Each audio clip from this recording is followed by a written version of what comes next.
How everybody doing? This is the Nucleus leg machine, ham dominant machine, do's and don'ts, rights and wrongs. So I'm gonna take you through it, all right?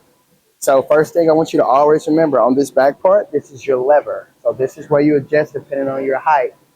Small, medium, low, all right? So this is where you adjust this lever at here. I like to go for a medium because my legs are a little shorter. What you do is you lay on here, get you a nice good weight.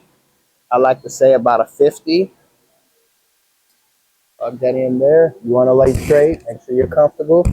You can put your head on this pad if you want, to each his own. You grab these handles here, you just press up the foot.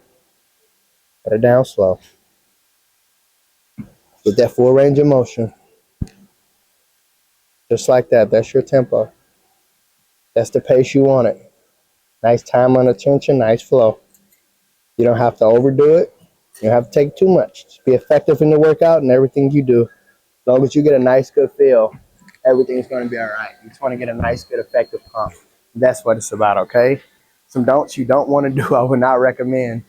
You got weight on there and it's extremely heavy and you're just on some He-Man stuff, be careful, to each his own, but I would not advise it. If this lever is not in the right spot on your leg, you will not feel the weight in the right spot. So therefore, a lot of your gains will not be in the right point that you want them. And that's where it's always very effective to make sure you feel it in the right spot. You're getting a good pump and you're growing. As I always say, we only get one body. So let's take care of ourselves. Let's get healthy. If that's you, tap in.